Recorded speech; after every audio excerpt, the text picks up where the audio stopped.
सोनभद्र में खदान में धंसा पहाड़, एक मजदूर का शव बरामद। कई मजदूरों के दबे होने की आशंका, रेस्क्यू अभियान जारी।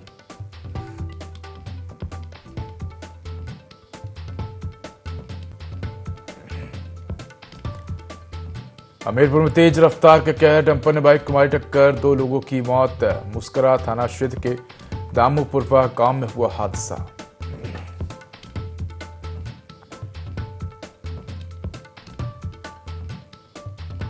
बुलंदशहर में चोरों ने अनाज मंडी को बनाया निशाना, 8 दुकानों में की चोरी। आक्रोशित व्यापारियों ने दिया धरना।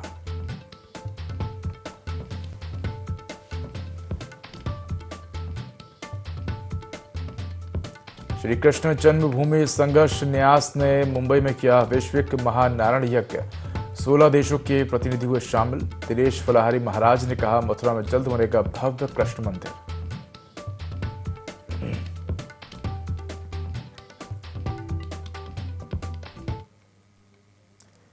नमस्कार, मैं उदय, उत्तर प्रदेश लाइव में आपका स्वागत है। बुलेटिन की शुरुआत करेंगे तमाम बड़ी खबरों के साथ। खबर हमीरपुर से है, जहां सड़क हादसे में 2 लोगों की मौत हुई है।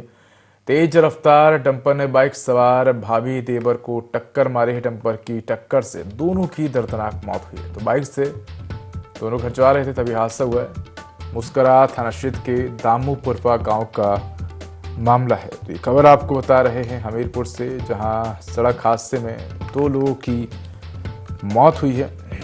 तेज रफ्तार डंपर ने बाइक सवार भाभी देवर को टक्कर मारी है। टक्कर में दोनों की दर्दनाक मौत हो गई है। बताया जा रहा है कि दोनों बाइक से अपने घर जा रहे थे, इसी दौरान ये हादसा हुआ है।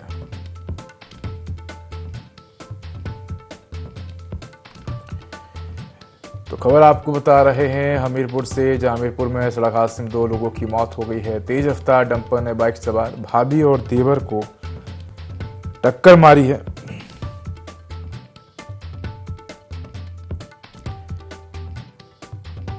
तो बता दें कि बाइक से अपने घर जो आ रहे थे,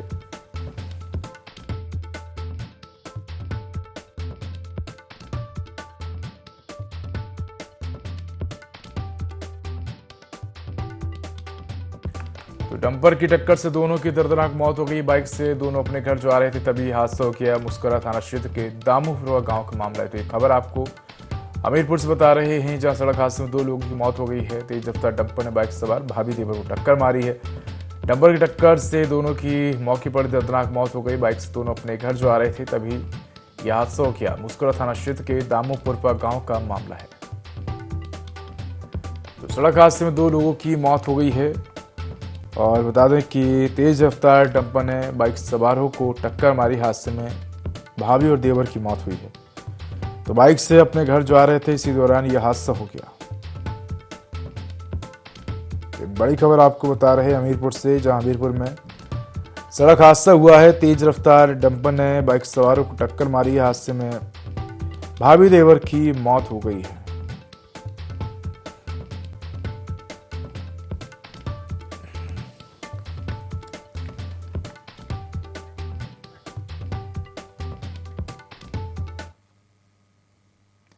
अररिया थाना क्षेत्र के महूघाट चौराहे पर देर शाम गोलियों की तड़तड़ाहट से हड़कंप मच गया। अज्ञात बदमाशों ने कई राउंड फायरिंग की, जिससे क्षेत्र में दहशत फैल गई। पीड़ित विशाल ने बताया कि गांव में रास्ते को लेकर लंबे समय से विवाद चल रहा है और उसी विवाद के चलते उस पर हमला किया गया। घटना के समय वे अपने भाई की दुकान पर मौजूद था। पीड़ित का कहना है कि मामले की जानकारी पहले ही पुलिस को दे दी गई थी। फायरिंग का वीडियो और आरोपियों का सीसीटीवी फुटेज सोशल मीडिया पर वायरल हो रहा है, जिससे पुलिस की सतर्कता पर भी सवाल उठ रहे हैं। फिलहाल अररिया पुलिस मामले की जांच में जुटी है। तो खबर आपको बस्ती से बता रहे हैं, जब बस्ती के अररिया थाना क्षेत्र के महूघाट चौराहे पर देर शाम गोलियों की तड़तड़ाहट से हड़कंप मच गया। अज्ञात बदमाशों ने कई राउंड फायरिंग की, जिससे क्षेत्र में दहशत फैल गई। पीड़ित विशाल ने बताया कि गांव में रास्ते को लेकर लंबे समय से विवाद चल रहा था और इसी विवाद के चलते उस पर हमला किया गया। घटना के समय वह अपने भाई की दुकान पर मौजूद था। पीड़ित का कहना है कि मामले की जानकारी पहले ही पुलिस को दी गई थी। फायरिंग का वीडियो और आरोपियों का सीसीटीवी फुटेज सोशल मीडिया पर जमकर वायरल हो रहा है, जिससे पुलिस की सतर्कता पर सवाल उठ रहे हैं।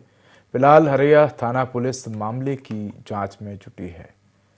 तो ये खबर आपको बस्ती से बता रहे हैं, जहां रास्ते के विवाद के दौरान आपको बता दें कि गोलियां चलाई गई और इस दौरान बताया जा रहा है कि मौके पर बड़ी संख्या में जो लोग हैं वो इकट्ठा हो गए और इस दौरान आपको बता दें कि बदमाशों ने युवक को निशाना बनाया है। तो गोलियों की तड़तड़ाहट से इलाके में हड़कंप मच गया है। मौके पर पुलिस पहुंची है और इस पूरे ही मामले की जांच में जुटी है।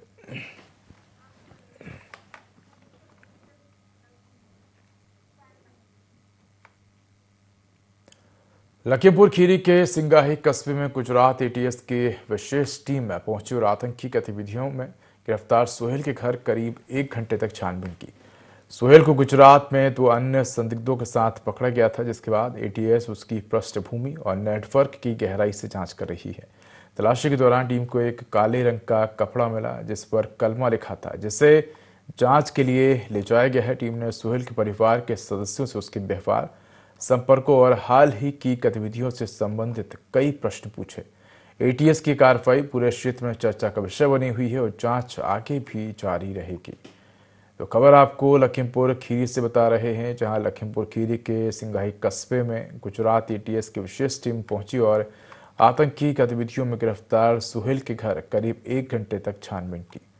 सोहेल को गुजरात में 2 अन्य संदिग्धों के साथ पकड़ा गया था, जिसके बाद एटीएस उसकी पृष्ठभूमि और नेटवर्क की गहराई से जांच कर रही है। तलाशी के दौरान टीम को एक काले रंग का कपड़ा मिला जिस पर कलमा लिखा था, जैसे जांच के लिए जाया गया है। टीम ने सोहेल के परिवार के सदस्यों से उसके व्यापार, संपर्क और हाल ही की गतिविधियों से संबंधित कई सवाल पूछे। एटीएस की ये कार्रवाई पूरे क्षेत्र में चर्चा का विषय बनी हुई है।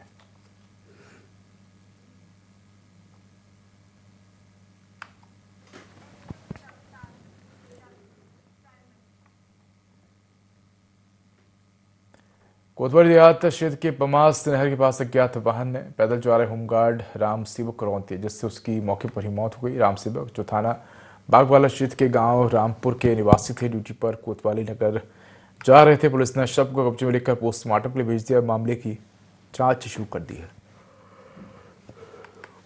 घटना से इलाके में हड़कंप मच गया है। तो ये खबर आपको एटा से बता रहे हैं, जहां कोतवाली देहात क्षेत्र के पमास नहर के पास अज्ञात वाहन ने पैदल जा रहे होमगार्ड राम सेवक को रौंद दिया, जिससे उसकी मौके पर ही मौत हो गई। राम सेवक थाना बागवाला क्षेत्र के गांव रामपुर का निवासी था। ड्यूटी पर कोतवाली नगर जा रहे थे। पुलिस ने शव को कब्जे में लेकर पोस्टमार्टम के लिए भेजा और मामले की जांच शुरू कर दी है। घटना से इलाके में कोहराम मच गया है। खबर आपको बता रहे हैं एटा से, जहां अज्ञात वाहन ने होमगार्ड को टक्कर मारी है। टक्कर से होमगार्ड राम सेवक की मौके पर ही मौत हो गई है। तो राम सेवक थाना बागवाला क्षेत्र के गांव रामपुर का रहने वाला है और बताया जा रहा है कि वो ड्यूटी पर जा रहे थे। इसी दौरान अज्ञात वाहन ने होमगार्ड राम सेवक को टक्कर मार दी, जिसके चलते मौके पर ही उनकी मौत हो गई। अब पुलिस ने मामला दर्ज कर अज्ञात वाहन की तलाश शुरू कर दी है।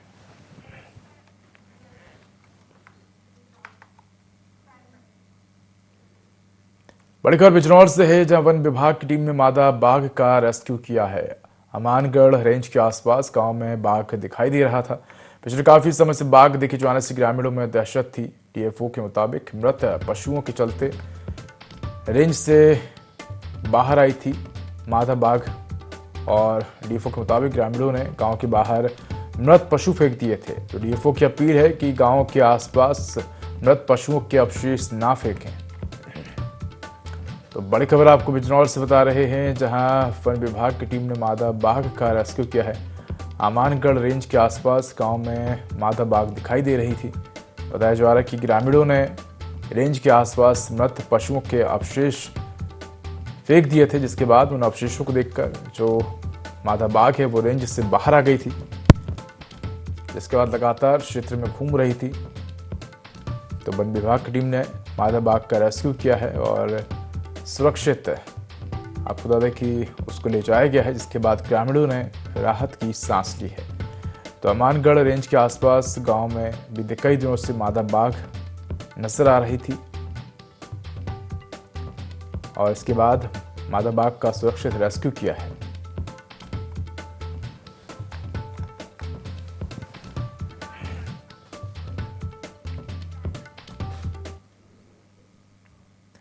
सोनभद्र के ओबरा थाना क्षेत्र के बिल्ली स्थित खदान में बीते दिन दोपहर लगभग 3 बजे पहाड़ धंसने से बड़ा हादसा हो गया। एनडीआरएफ और एसडीआरएफ की टीम रेस्क्यू में अब तक जुटी हैं और अब तक एक शव बरामद किया है, जबकि कई मजदूरों के दबे होने की आशंका है। बीते देर रात मिर्जापुर से आई 5 गाड़ियों की टीम रात भर राहत और बचाव कार्य में जुटी रही। एडीजी जोन वाराणसी पीयूष मोढ़े ने बताया कि सभी उपलब्ध संसाधनों से रेस्क्यू ऑपरेशन चलाया जा रहा है। हादसे के कारण परिजन चिंता और आक्रोश में रोते बिलखते देखे जा रहे हैं। खनन क्षेत्र होने के चलते पुलिस ने मीडिया को घटनास्थल पर जाने से रोका है। जिले के सभी वरिष्ठ अधिकारी घटनास्थल पर मौजूद हैं और रेस्क्यू कार्य की निगरानी कर रहे हैं। तो खबर आपको बता रहे हैं सोनभद्र से, जहां सोनभद्र में हादसा हुआ है। बताया जा रहा है कि ओबरा थाना क्षेत्र के बिल्ली स्थित खदान में बीते दिन दोपहर लगभग 3 बजे पहाड़ धंसने से बड़ा हादसा हो गया। एनडीआरएफ और एसडीआरएफ की रेस्क्यू टीम ने अब तक एक शव बरामद किया है और जबकि कई मजदूरों के दबे होने की आशंका है। बीते देर रात मिर्जापुर से आई 5 गाड़ियों की टीम रात भर राहत और बचाव कार्य में जुटी रही। एडीजी जोन वाराणसी पीयूष मोढ़िया ने बताया कि सभी उपलब्ध संसाधनों से रेस्क्यू ऑपरेशन चलाया जा रहा है। हादसे के कारण परिजन चिंता और आक्रोश में रोते बिलखते नजर आ रहे हैं। खनन क्षेत्र होने के चलते पुलिस ने मीडिया को घटनास्थल से जाने से रोका है। जिले के सभी वरिष्ठ अधिकारी घटनास्थल पर मौजूद हैं और रेस्क्यू कार्य की निगरानी कर रहे हैं।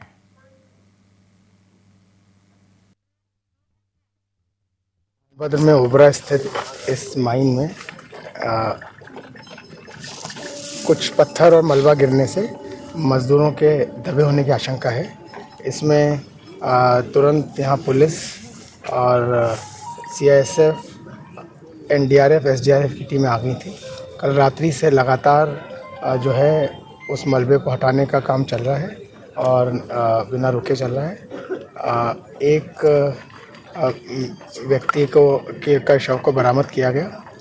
अभी अन्य लोगों को ढूंढने के प्रयास जारी हैं। बड़े पत्थर हैं, उनको इतने ओपन पिट माइन में नीचे तोड़कर निकालने में काफ़ी चीज़ों का ध्यान रखना पड़ता है। पर्याप्त रिसोर्सेज अवेलेबल हैं। जो भी उपकरण, जिन भी उपकरणों की आवश्यकता है, उन उपकरणों को साथ लेकर हमारी टीमें जुटी हुई हैं। बुलंदशहर की सियाना कोतवाली क्षेत्र की अनाज मंडी में चोरों ने एक रात में 8 दुकानों के ताले तोड़कर लगभग 2 लाख रुपए कैश और अन्य सामान उड़ा लिया। चोरी की घटना से आक्रोशित व्यापारियों ने दुकानें बंद कर मंडी में धरना दिया और मंडी के गेट पर ताला डालकर धान की खरीद फरोख्त की भी रोक लगा दी। वहीं मंडी आड़तियों ने पुलिस पर रात्रि गश्त न करने का आरोप लगाते हुए पुलिस की शिथिलता के कारण पिछले 1 माह में 20 से अधिक चोरी की घटनाएं हो चुकी हैं। तो खबर आपको बता रहे हैं बुलंदशहर से, जहां बुलंदशहर में लगातार चोर के हौसले बुलंद हैं। सियाना कोतवाली क्षेत्र की अनाज मंडी में चोरों ने एक ही रात में 8 दुकानों के ताले तोड़कर लगभग 2 लाख रुपए का कैश और अन्य सामान उड़ा लिया। चोरी की घटना से आक्रोशित व्यापारियों ने दुकानें बंद रखी और पुलिस की रात्रि गश्त पर भी सवाल उठाए हैं।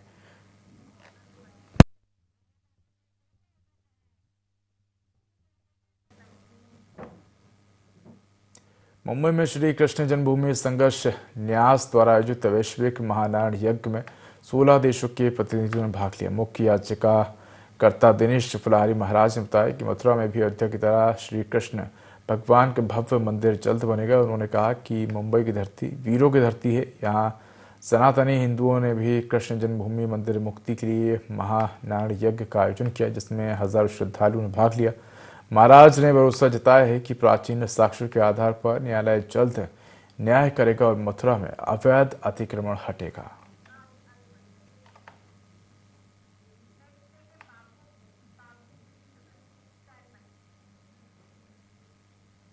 कुशीनगर में स्वर्गीय बाबू गेंदा सिंह की 48वीं पुण्यतिथि पर कार्यक्रम का आयोजन हुआ। पूर्वांचल की धरती के सपूत कहे जाने वाले किसान नेता और भारत सरकार मंत्री रहे स्वर्गीय बाबू गेंदा सिंह की 48वीं पुण्यतिथि पर विचार गोष्ठी का कार्यक्रम किया गया। पूर्व विधायक एवं राज्य मंत्री डॉक्टर पी.के. राय द्वारा कार्यक्रम का आयोजन किया गया।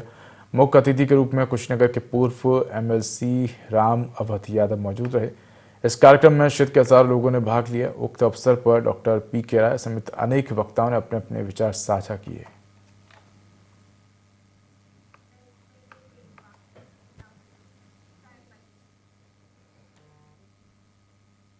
सीतापुर के मोहाली क्षेत्र में पिछले कई दिनों से किसानों ग्रामीणों के लिए खतरा बना तेंदुआ आखिरकार वन विभाग के लगाए गए पिंजरे में कैद हो गया।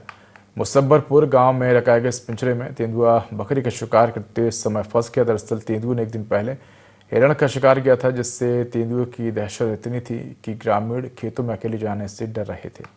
तेंदुए के पकड़े जाने के बाद ग्रामीणों ने राहत की सांस ली। ग्रामीणों का कहना है कि पिछले कई दिनों से तेंदुए की चहलकदमी के कारण वे रात को बाहर निकलने में भी घबराते थे।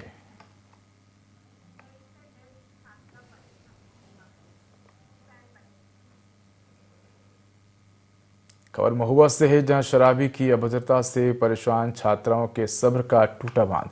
दर्जनों छात्राओं ने थाने में तहरीर देकर कार्रवाई की मांग की है। छात्राओं ने शराबी पर कमेंट करने का आरोप लगाया। शहर कोतवाली क्षेत्र के हीरो एजेंसी के सामने का मामला है।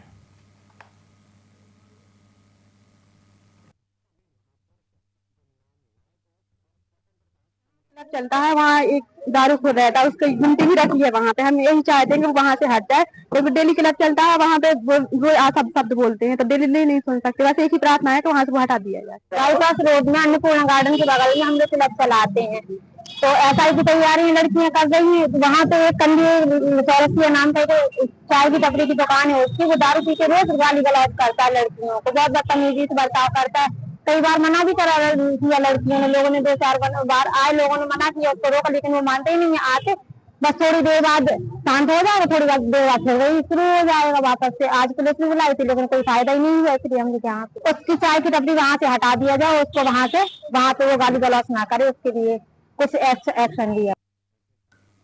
कौशाम्बी की चायल तहसील परिसर में शनिवार को लेखपालों ने अपनी लंबित मांगों को लेकर धरना प्रदर्शन शुरू किया।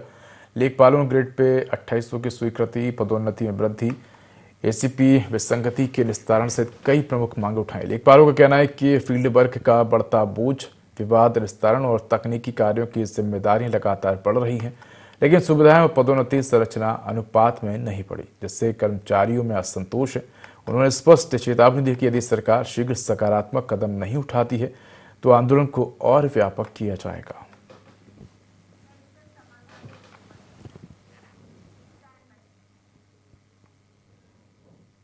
बस्ती कमिश्नर अखिलेश सिंघरिया तहसील पहुंचे और समाधान दिवस में फरियादियों से चर्चा की। कमिश्नर अखिलेश सिंह ने फरियादियों की फरियाद सुनने के बाद निस्तारण के निर्देश दिए। इसके साथ ही कमिश्नर ने मौके पर मामले से संबंधित अधिकारियों को निस्तारण करने के निर्देश दिए। कमिश्नर ने शिकायतों को गंभीरता से लेकर 100% निष्पक्ष निस्तारण के सख्त आदेश दिए।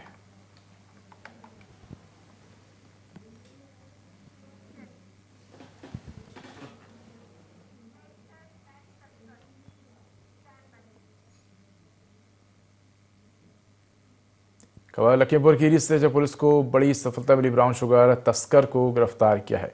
तो आरोपी के पास से 7 ग्राम ब्राउन शुगर जब्त हुई। नेपाल के रहने वाला है। आरोपी गौरी फंटा पुलिस और एसएसबी की टीम ने कार्रवाई की है। तो बड़ी खबर आपको लखीमपुर खीरी से बता रहे हैं, जब पुलिस को बड़ी सफलता मिली, ब्राउन शुगर तस्कर को गिरफ्तार किया। आरोपी के पास से 7 ग्राम ब्राउन शुगर जब्त हुई है। नेपाल का रहने वाला है आरोपी। गौरी फंटा पुलिस और एसएसबी की टीम ने कार्रवाई की है। तो खबर आपको बता रहे हैं, जहां ब्राउन शुगर तस्कर को गिरफ्तार किया है। बता दें कि आरोपी के पास से 7 ग्राम ब्राउन शुगर बरामद हुई है। नेपाल का रहने वाला है आरोपी। गौरी फंटा पुलिस और एसएसबी की टीम ने कार्रवाई की है।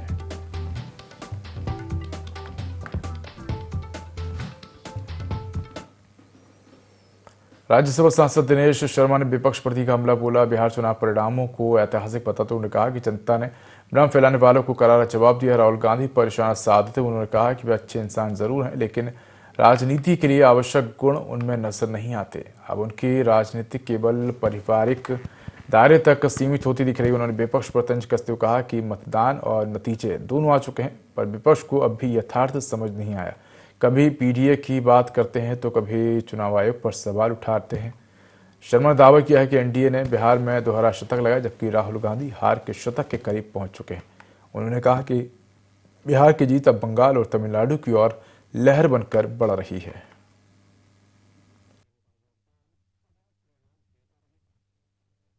आने वाले समय में बिहार की फतह अब बंगाल की तरफ मुड़ रही है। जो बीजेपी की विजय यात्रा है बंगाल और बंगाल के बाद तमिलनाडु, ये विजय यात्रा जरूर से निकलेगी और विजयी होंगे। और मैं समझता हूं कि बीजेपी दोहरा शतक लगाई है, वहीं राहुल जी लगातार अपने नेतृत्व में अब केवल अपने शतक से, वो हार के शतक से 5 और बड़ी हार उनकी प्रतीक्षा कर रही हैं। खुद तो डूबेंगे और दूसरा भी उनके साथ पराजय का स्वाद चखेगा।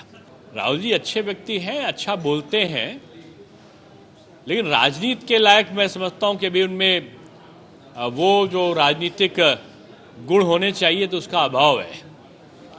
बेहतर तो यही है कि वो पारिवारिक सुख शांति का अनुभव प्राप्त करें। राजनीतिक अनुभव से तो वो साबित हो चुका कि उसमें असफल रहे। एटम यातायात माह के अंतर्गत आसपुर टोल प्लाजा पर सड़क सुरक्षा जागरूकता अभियान चलाया गया। जीटी रोड से गुजरने वाले वाहनों के पीछे रेड टेप रिफ्लेक्टिव स्टिकर लगाए गए ताकि रात में दृश्यता बढ़े और दुर्घटनाओं में कमी आए। दोपहिया चालकों को ट्रिपल राइडिंग से बचने और हेलमेट अनिवार्य रूप से पहनने की सलाह दी गई। अभियान में यातायात पुलिस और ARTO विभाग की संयुक्त टीमों ने भाग लिया।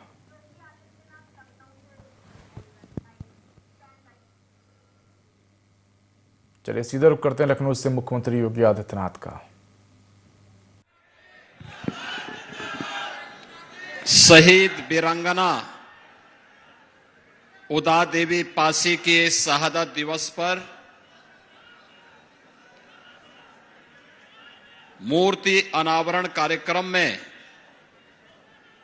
मुख्य अतिथि के रूप में उपस्थित देश के लोकप्रिय और यशस्वी रक्षा मंत्री और लखनऊ का प्रतिनिधित्व देश की संसद में करने वाले यशस्वी नेता आदरणीय राजनाथ सिंह जी, उत्तर प्रदेश सरकार में मंत्रिमंडल के मेरे वरिष्ठ सहयोगी उप मुख्यमंत्री श्री ब्रजेश पाठक जी, केंद्रीय ग्रामीण राज्य मंत्री श्री कमलेश पासवान जी, माननीय सांसद श्री अशोक रावत जी,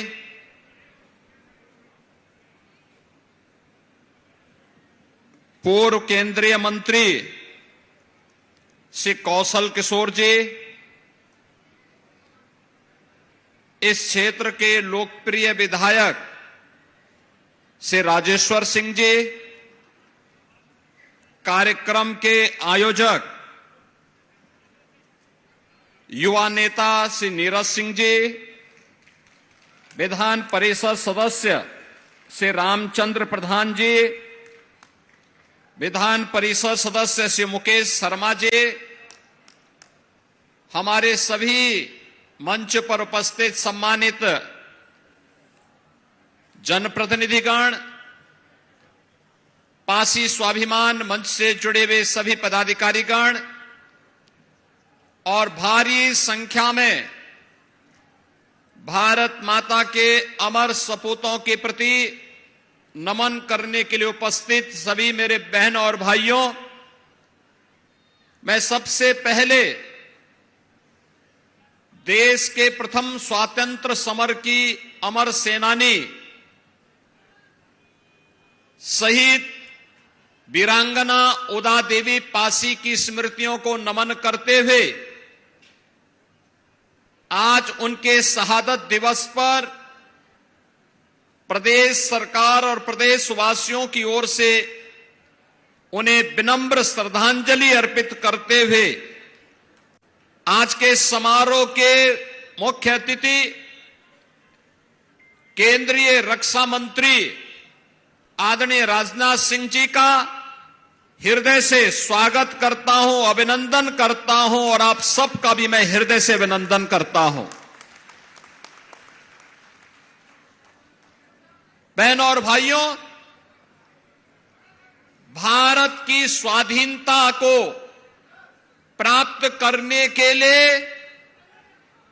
इस प्रकार के वीरों और वीरांगनाओं का जो योगदान रहा है वह अविस्मरणीय रहा है और लखनऊ की भूमि तो इस मामले में अनोखी है। तो फिलहाल इस वीडियो में इतना ही। खबरों का अधिक अपडेट के लिए देखते रहिए i24। नमस्कार।